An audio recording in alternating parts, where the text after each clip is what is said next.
Psachim, Daf Tzadedalet Amudalev, bonjour à vous tous.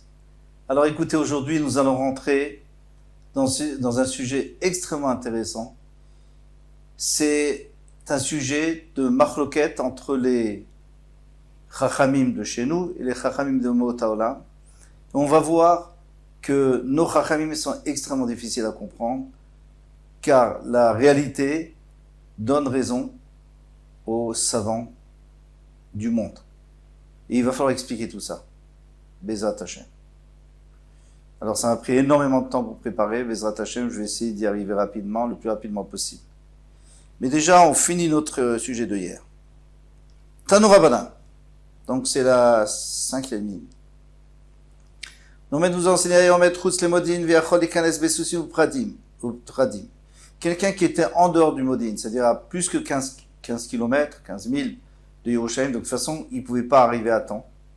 Donc on avait dit qu'il n'était pas tour du Korban Pessah.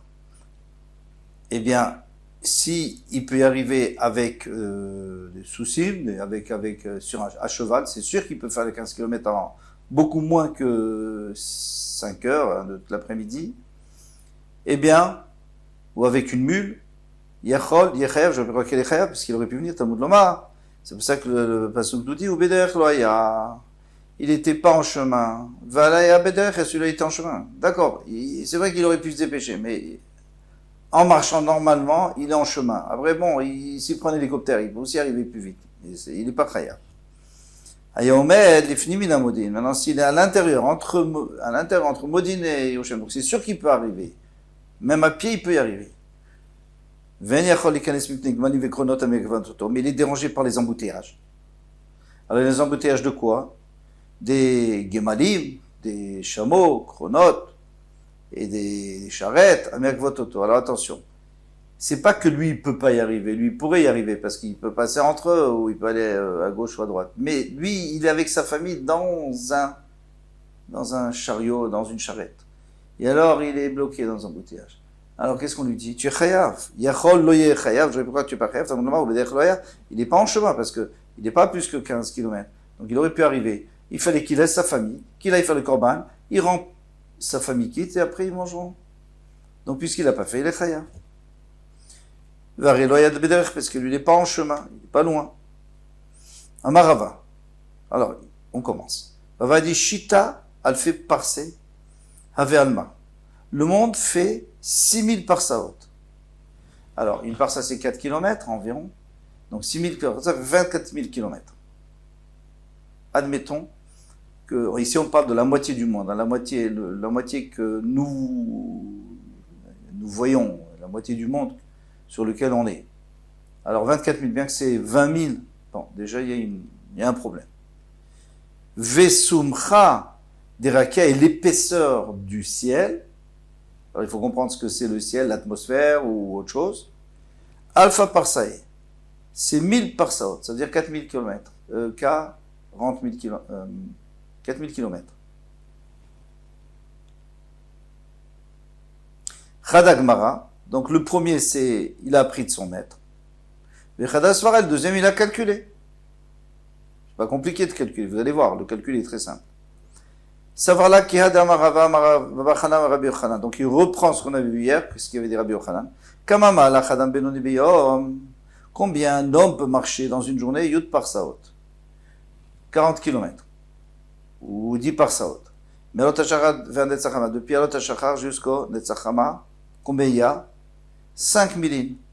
On avait dit que, en tout, c'est depuis la première lueur du matin jusqu'à la nuit, la sortie des étoiles, on avait dit 40 km. Eh bien, déjà depuis Alot HaShachar jusqu'au Netz, jusqu'à ce qu'on voit le soleil, on a déjà fait 5000. On avait vu ça. Mishkiat HaChama Atzeta Koravim, depuis le coucher du soleil jusqu'à Atzeta Koravim, ça fait 5, encore 5 milines. Chamesh milines. Nimtsa Ovav, Ovio Shavakia. Donc maintenant, l'épaisseur du Rakia, l'épaisseur du ciel, eh bien, Echad Mishisha Beyom, c'est un 6e. Comment on fait le calcul? C'est simple. Puisque tu as 40 km, il y en a 5 qui partent le matin, 5 qui partent l'après-midi, en fin d'après-midi, donc il en reste 30. Donc un cinquième de 30, c'est combien? Un sixième de 30, c'est combien? C'est 5. Ça veut dire que du lever du jour jusqu'au lever du soleil, on peut faire un sixième de la journée. Maintenant, qu'est-ce qui se passe Qu'est-ce qui se passe entre la première lueur du matin et le Netzach Hama, ou entre le coucher du soleil et la nuit noire? Qu'est-ce qui se passe? Alors, d'après nous, quand je dis nous, ça veut dire ce qu'on a vu, on a tous pris l'avion, d'après ce qu'on a vu, eh bien c'est simple. Le soleil, il tourne autour de la Terre, il arrive en dessous, donc nous on ne le voit plus, il fait nuit, et puis il éclaire l'Australie, etc. Et puis après il revient. Ça c'est Chachmei Umot Haolam, ça c'est ce qu'ils disaient les gens, les peuples. Les Chachmei Israël disent pas ça. Ils disent que le soleil, il va jusqu'au bout de notre hémisphère, on va dire, et après il monte dans le ciel, et il arrive jusqu'au Vilon, c'est ce qu'on appelle le Vilon, c'est le rideau, et il repasse, donc lui il a fait de l'est à l'ouest sur terre, et il est remonté, et après il fait de l'ouest à l'est, et il revient, le matin il se représente. Et pourquoi on ne le voit pas? Parce qu'il y a un Vilon. Alors attention, c'est incompréhensible, parce que ce Vilon, même, on sait qu'il existe, mais il est beaucoup, beaucoup, beaucoup plus loin que 40 km. C'est quoi? 10 parsaot, c'est 40 km. Non? Oui, puisque chaque parsa, c'est 4 km, donc 40 km. 40 km, c'est rien. Le soleil est beaucoup loin, beaucoup plus loin que ça, même la lune, peut-être. Il n'est pas calculé. Donc, déjà, on ne comprend pas. Bon, on va continuer. On fait confiance aux Chachmei Israël. On leur fait confiance parce qu'ils ont appris. Métivé et Rabbi Yehuda Omer. Je vais vous dire pourquoi est-ce que on est obligé de s'arranger avec les Chachmei Israël aussi. Parce que on sait que Kima, donc Kima c'est la constellation dont Hachem a pris 2 étoiles pour faire tomber le Maboul, puisque c'est elle qui gère l'eau. Donc il a enlevé 2 étoiles, et puis il y a une trompe d'eau qui a complètement inondé le monde entier. Dans cette Kima, cette constellation, il y a 100 étoiles, d'après la Gemara. Et ça fait pas longtemps, on croyait qu'il n'y en avait que 45. Et c'est seulement avec les télescopes électroniques sidérales qu'on a réussi à découvrir les 100. Donc vous voyez, la Gemara, elle est toujours en avance sur la connaissance des savants et de tout le progrès qu'on n'a jamais eu et qu'on aura toujours. Puisque la Gemara, c'est la Torah, chacun a appris depuis Moshe Rabbeinu. Donc, on ne peut pas imaginer qu'ils se soient trompés. Et pourtant, dans la réalité, on voit qu'ils se sont trompés. Ça, c'est le gros problème qu'on va essayer de développer aujourd'hui. Mais on finit d'abord. Métivé Rabbi Yehuda. Rabbi Yehuda posait la question. Rabbi Yehuda Omer. Ovio shel rakia. Quelle est l'épaisseur du ciel? Echad me'asara beyom. Un dixième de la journée. Là, on vient de dire un sixième, maintenant c'est un dixième. Et Rabbi Yehuda, c'est un Tana, donc c'est un problème pour ceux qui disent un sixième. Teda. Sache, Kamam alach adam benoni beyom. Combien un homme peut marcher dans une journée et faire par saot? Il peut faire 10 parsaot. On avait dit ça. 10 parsaot, ça fait 40 km. Mais depuis Alot HaShachar jusqu'au Netz, combien? Arba milin. Il y a 4000. Pas 5, attention. Déjà, il y a un problème. Mishkiat HaChama va Tzedek Ravim de Shkia jusqu'à Tzedek Ravim, Arba milin. 4 aussi. Donc, Nimtzet, Ovio Shel Rakia, donc l'épaisseur de Rakia, Echad Me'asara Beyom. Un dixième du jour. Donc, Tioufta de Rava, c'est une question contre Rava. En réalité, le calcul, il n'est pas le même, parce que Rava, ce qu'il avait dit, d'ailleurs Abaye aussi, et Oula aussi, les deux, on dit la même chose. Eux, ce qu'ils avaient dit, c'est qu'on a 40 km, il y en a 5 le matin, 5 le soir. Donc maintenant, le matin, c'est un sixième du reste de la journée, de ce qu'on fait en journée, en dehors du matin, du début du matin et de la fin de l'après-midi. Et ici, on a fait un autre calcul. On a dit que c'est un dixième de la totalité des 40 km. Lui parlait un sixième des 30 km. Mais c'est pas grave. Pourquoi, nous dit Rashi? Parce que même si on veut faire le calcul, le même calcul, alors qu'est-ce qu'on dit? On dit, le matin, il y en a 4. Lever du matin, le coucher du soleil, il y en a 4. Donc il en reste combien? 32. Alors 32, 4 sur 32, ça fait un huitième. Donc c'est pas un sixième. De toute façon, ça marche pas Rabbi Yehuda. Et la même chose pour Oula, ça marche pas non plus. Mais pardon, qu'est-ce que je dis? Rabbi Yehuda, oui, c'est le Tana, mais Rava, qu'est-ce qu'il avait dit Rava? Rava, il avait dit 5 le matin, 5 le soir. Et Oula aussi, d'ailleurs. Très bien. Nemat evet yufta de Rabbi Yochanan. Peut-être qu'on va dire que maintenant il y a aussi une question contre Rabbi Yochanan. Pourquoi? Parce que Oula et Rava, sur qui il parle? Sur Rabbi Yochanan. Il disait au nom de Rabbi Yochanan qu'il y en avait 5 le matin, 5 au début de la matinée, 5 fin de la soirée, 5 fin d'après-midi, et 30 au milieu. Non, c'est pas 30 au milieu, c'est 32 et 4 d'après Rabbi Yehuda. Amar lecha, ana beyamama ou Amar. Moi, j'ai dit qu'en tout il y avait 40. Je n'ai jamais dit ce qu'il y a le matin entre le Tachachar et Netzachama et le soir en Tashka. Ça, j'ai pas dit. C'est eux qui ont mal compris. Les Rabbanan, Ravaï et Oula, ou des Kataou, ils sont trompés. Pourquoi? Pourquoi ils ont dit 5 au lieu de 4? Des cas, Chashvan, des Kadma, Vechashucha. Ils ont dit oui, mais il y a des gens qui partent un petit peu avant le lever du soleil. Donc ils ont, avant le matin. Donc ils ont eu le temps de faire 5 avant le lever du soleil. Et il y en a qui restent un peu après la nuit. Donc ils ont eu le temps de faire 5 entre la Shkia et le moment où ils rentrent à la maison, bien que c'est caché, c'est difficile. On n'est pas censé partir avant le lever du matin et pas rentrer non plus après la tombée de la nuit. Mais bon, voilà, ça c'est leur réponse. Ça c'est la réponse de Rav Yochanan. Vous vous souvenez que Rabbi Hanina avait dit hier que entre Sédom et Tsoar, il y avait 5000. Mais c'est pas vrai. Rabbi Yehuda dit qu'il y en a 4, puisqu'ils sont sortis au Halot HaShachar, ils sont arrivés à Tsoar au soleil, lever du soleil.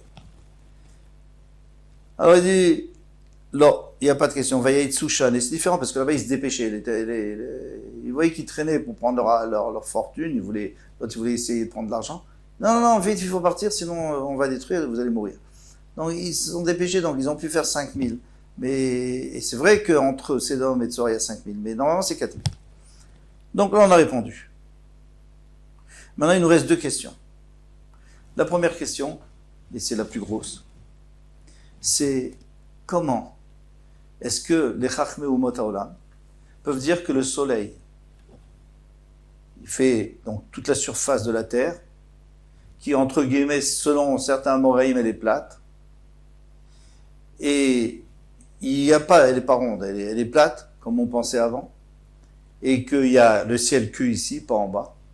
Donc, le soleil, il fait tout de l'est à l'ouest, et après il monte, il passe au-dessus, il revient. Donc, il y a 2 problèmes. D'abord, elle est ronde, et il faut que les gens d'en dessous, ils reçoivent du soleil. Et on sait bien qu'en Australie, il y a du soleil aussi. Donc, déjà, il y a un problème.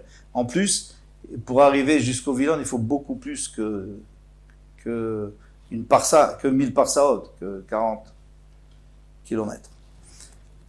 Alors, le Maran Miprag, parce que en réalité il y a une grande marloquette entre les Rishonim. Il y en a qui disent que les Chachmei Israël, quand ils ont dit ça, ils se sont trompés. Et il y en a qui disent non, c'est nous qui nous trompons. Eux ils ont dit, et nous on se trompe. Parfois on se trompe, on a l'impression de quelque chose et c'est faux. Et lui, le Maharal, il veut faire la part des choses. Pourquoi? Parce qu'il y a Rabbeinu Akadosh qui vient et qui dit la halacha, elle est comme Umot Haolam, comme les savants séculaires. Alors quoi? Et qu'est-ce qu'on fait de notre Torah à nous? Et le Maharal, il dit quelque chose de magnifique. Alors je vais essayer de le dire très rapidement. Et c'est tout dans le Ber Agola, c'est tout un chapitre entier. Il dit comme ça. Il dit chaque fois qu'on va donner des mesures et qui ne vont pas correspondre à la réalité, il faut savoir qu'on ne parle pas des mesures physiques, mais on parle des mesures métaphysiques. Si je me permets ce terme. Et il va tout expliquer, mais nous on va expliquer déjà le gros problème qu'on a aujourd'hui. Lui dit que quand on a parlé que le monde faisait 6000 parsaot, vous savez très bien qu'il y a 6 jours de création. Et chaque jour c'est 1000 ans, comme ça il y a écrit. Elef Shanim, Keyom Echad. Pour Hachem, un jour, c'est 1000 ans. Donc 6 jours, 6000 ans. Donc quand on a parlé de 6000 parsaot, on parle du monde matériel qui fait 6000 parsaot. Donc, ça sous-entend qu'on est en train de parler du monde matériel. Maintenant, quand on monte et qu'on va vers le Rakia, donc là on arrive au monde spirituel, et ça c'est Shabbat. Mais Olamaba, ça c'est fini, c'est plus le matériel, c'est le spirituel. Alors, quand on parle du soleil, le soleil il peut très bien descendre et aller en Australie, il n'y a pas de problème, il dit. Il n'y a pas de problème. Ils ne se sont pas trompés. Les savants de notre peuple, les chachamim de notre peuple. Mais il parlait du soleil. Et d'ailleurs, on voit bien que le premier jour, il y a écrit, avant le premier jour, il y avait écrit Tohu vavou vechocher. Il y avait l'obscurité à Abnamaï. Il y avait l'obscurité. Et du coup, du premier jour, Hachem a créé le soleil, les luminaires. Donc, c'est-à-dire que le premier jour, c'est un 6e de la semaine. Et c'est ce qu'on vient de dire. Que le soleil, il prend un 6e de la semaine pour venir. Qu'est-ce qui parle? On ne parle pas du tout du matin et du soir, on ne parle pas de ça maintenant. On est en train de parler de la création du monde. Et la création du monde, c'est le premier jour, c'était le soleil, et le soleil, il a pris un jour, donc ça veut dire qu'il a pris un jour pour venir le matin. Et le soir, il va prendre un jour pour partir, ça sera Olam Haba. Donc avec ça, on a compris. Et lui, il dit, en passant, il dit que chaque fois qu'on verra des chiffres incroyables, par exemple, il y a écrit que Paro, il était tout petit comme ça, c'est pas possible. Et quand on dit qu'il était petit, on va le voir pour Mitzrayim, mais petit, ça veut dire qu'il avait pas grand-chose en lui, il valait pas grand-chose. Ça, c'est pour le problème qu'on avait. Maintenant, le deuxième problème qu'on a, il est très intéressant. C'est que Rabbi Yehuda, il a un problème. Il nous dit, mais fourrage, que c'est que du coucher du soleil, c'est ce qui nous intéresse, du coucher du soleil, Shkia, jusqu'à la tombée de la nuit, 4000. Alors, le 1000, le kilomètre, il prend 18 minutes. Hein. D'après le Rov, il y en a qui disent 22 minutes et demie, mais normalement, c'est 18 minutes pour y arriver. C'est pour ça qu'on dit toujours 18 minutes, c'est 1000. Alors, maintenant, le problème, c'est que Rabbi Yehuda, lui, nous dit qu'il y a 4000. C'est-à-dire 4 fois 18, c'est 72 minutes. Or, nous, on voit bien que depuis le coucher du soleil jusqu'au tomber de la nuit, il n'y a pas ça. D'accord? Pas seulement ça, c'est que lui, Rabbi Yehuda, là-bas, il dit qu'il n'y a que 3/4 de mille. 3/4 de mille, ça fait 14 minutes et demie. Entre le coucher du soleil et la tombée de la nuit. Donc, il se contredit. Une fois, il dit 3/4, une fois, il dit 4000. Impossible.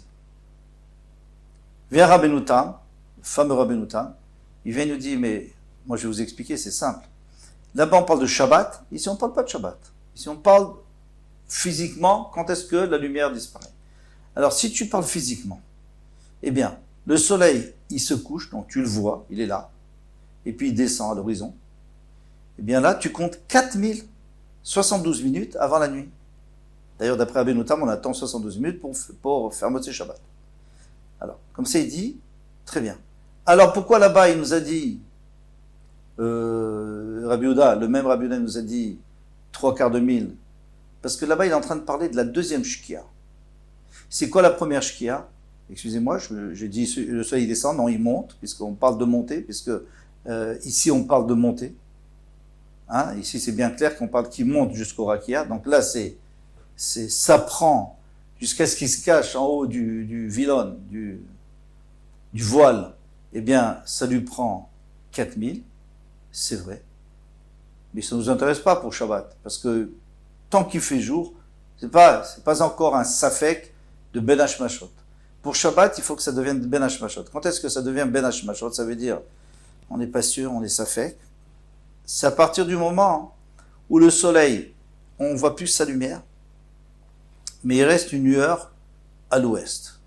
C'est rouge, il reste une lueur à l'ouest. Là, ça commence la deuxième shkia. Donc, il y a deux shkiot. Il y a la shkia de la lumière, et il y a la shkia du soleil. La shkia du soleil, elle est 4000 avant, et donc 72 minutes avant, et la shkia de la lueur, de la lumière, elle est 3/4 de mille avant. Donc, tout va bien, d'après Rabbeinu Tam, on a réglé le problème, et quand Rabbeinu Akadosh nous a dit, vous savez, la halacha, c'est comme les chachamim ma'umot haolam, mais c'est ça ce qui est le plus beau, c'est, lui il parle de la halacha pour Shabbat, mais dans la réalité, eh bien, il faut suivre nos chachamim à nous. Et pour Shabbat, on fait comme eux. Pourquoi? Parce que, voilà, il a expliqué, Rabbeinu Tam, la première shkia, deuxième shkia, etc. Vient le Rav, le Maharam Shakar, et lui, il parle au nom de Géonim, et il dit que c'est pas vrai, il n'y a pas deux shkiot, il y a une seule shkia, et de toute façon, et la shkia, c'est quoi? Eh bien, c'est 3/4 de mille. La shkia, c'est 3/4 de mille, mais cette shkia, elle commence à partir du moment où le soleil se couche. Donc ça veut dire, et c'est choquant, ça veut dire que selon les Géonim, vous voyez le soleil se coucher, vous attendez quelques minutes, en 14h30, 20 minutes au maximum, il y en a qui disent 30 minutes, bon, et c'est Motzei Shabbat. Par contre, d'après Rabbeinu Tam, il faut attendre 72 minutes pour que ça soit Motzei Shabbat. Alors attention, aujourd'hui, il y a des gens qui font la Khumra de Rabbeinu Tam, ça veut dire qu'ils attendent 72 minutes Motzei Shabbat, mais l'entrée Shabbat, ils le font d'après les Géonim, c'est-à-dire à partir du moment où on ne voit plus le soleil, le coucher du soleil, et même un peu avant, puisque la Torah nous dit, puisqu'il faut rajouter un peu sur le Shabbat, donc c'est pour ça qu'on allume avant la shkia. Mais dans le temps, en France, puisque Rabbeinu Tam habitait en France, donc en France, on faisait la halakha comme lui, même pour l'entrée de Shabbat.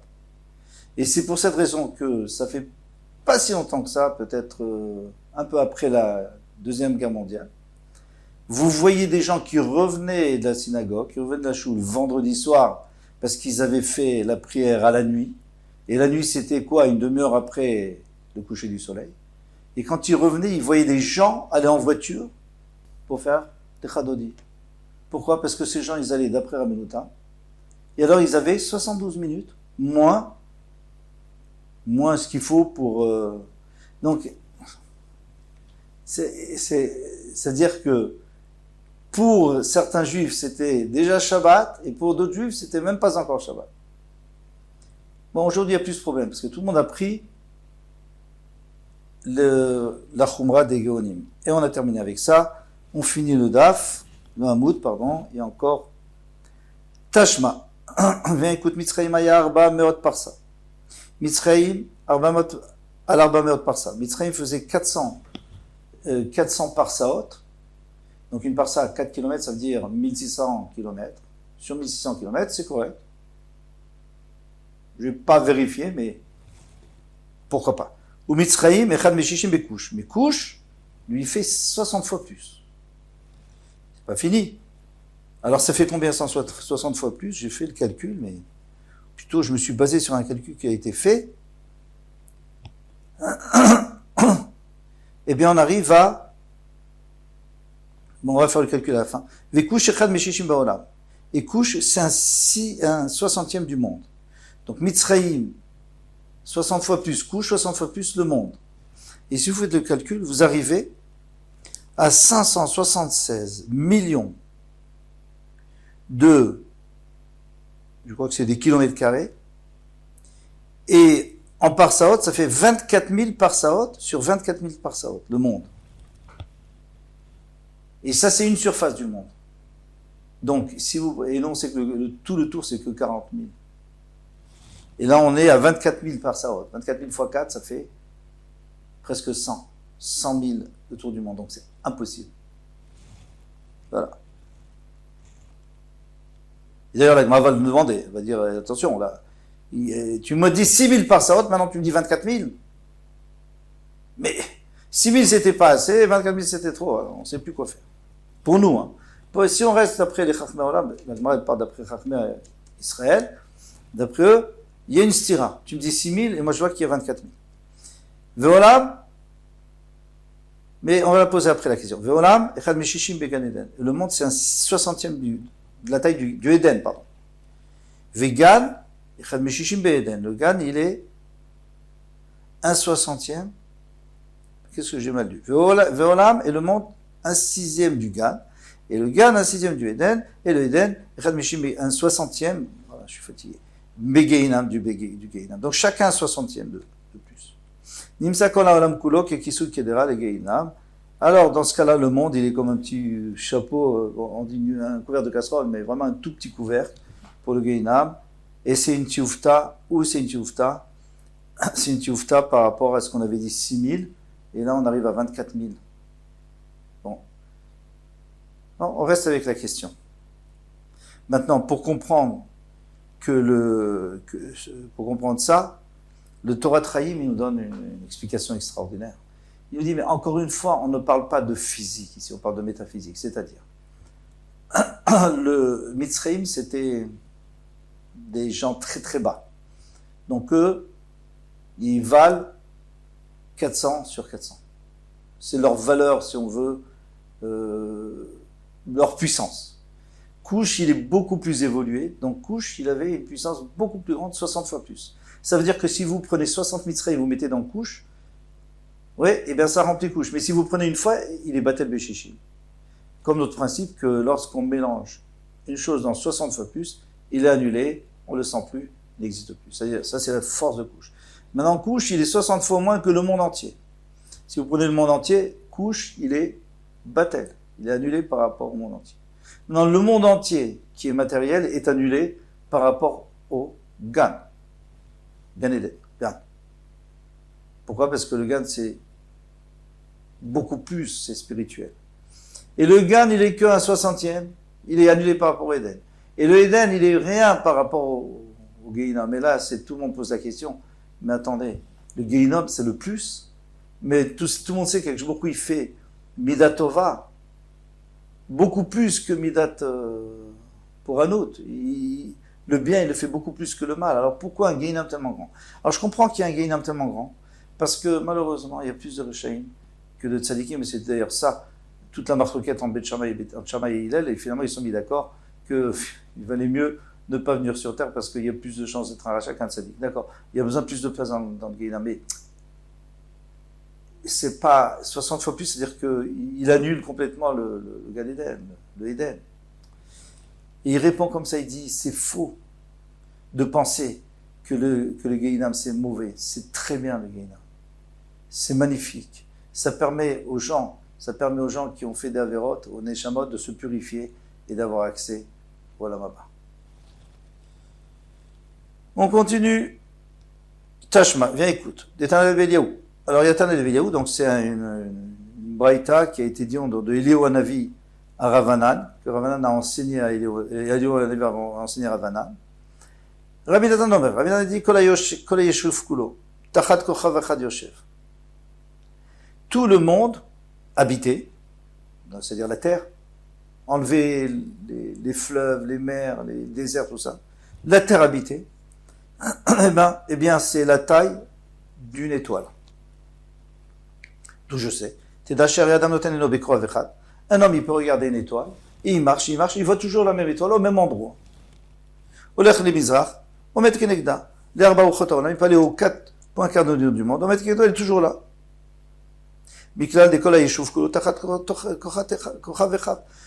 Donc tu peux calculer que tout le monde, il est sous cette même étoile, puisque tu la vois tout le temps au même endroit. Si elle était plus petite, alors tu devrais la voir autre part. Pardon, tu devrais la voir autre part. Demande le Maharal Prague. Bien sûr que tu la vois autre part. Tout le monde sait. Pardon. Tout le monde sait que dans l'hémisphère sud et l'hémisphère nord, tu ne vois pas les mêmes étoiles. Et même dans l'hémisphère nord, et si on se déplace d'Israël en France, on ne va pas voir l'étoile de la même manière. Si ici on la voit au-dessus, là-bas on la verra de l'autre côté. Et qu'est-ce qu'il répond le Maharal? Il dit, mais ça c'est sûr, c'est parce que tu n'as pas pris en considération la terre qui est ronde. Donc puisqu'elle est ronde, forcément, moi je ouvrais d'un autre angle, puisque je suis positionné différemment. Mais si réellement j'arrivais à aplanir la terre, alors réellement on serait sous la même étoile. Alors tu vas me dire, c'est pas grave, on est sous la même étoile. Mais tu sais très bien que le Yishuv, c'est-à-dire l'endroit habité du monde, il est beaucoup plus petit que l'endroit inhabité. Miklal dekola Yishuv kulu tachat kochav echav. Yoshev. Alors c'est encore une fois une question, pourquoi? Parce qu'il n'y a pas une seule étoile. S'il y avait une seule étoile, j'aurais dit d'accord. Mais tout le monde sait que les terres habitées, c'est au moins 1000 parsaot. 1000 parsaot, ça veut dire 4000 km. Ça c'est sûr, et même plus. Mais dans le temps, on pensait que c'était un peu plus que 4000 km. Maintenant, si tu me dis qu'il y a une étoile, et tu la vois partout, ça veut dire que cette étoile, elle fait bien 4000 km. Mais puisqu'il y en a 10 étoiles, 1000 étoiles, alors combien?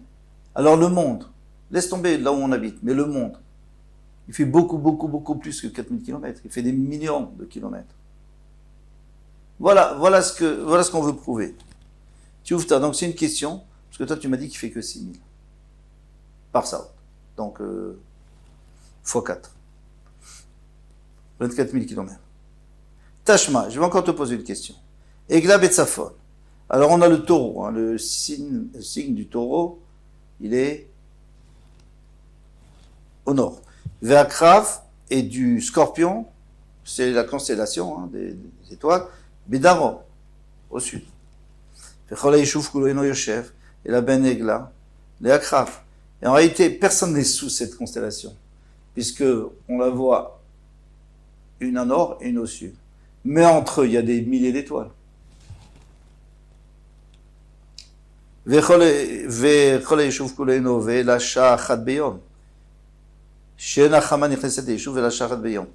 avec moi que le soleil il est sur notre tête seul qu'une heure par jour.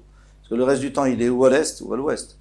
En une heure, il rentre. Quand on dit rentre chez nous, ça veut dire que même si on a des murs, il peut passer quand même parce qu'il est vraiment en haut.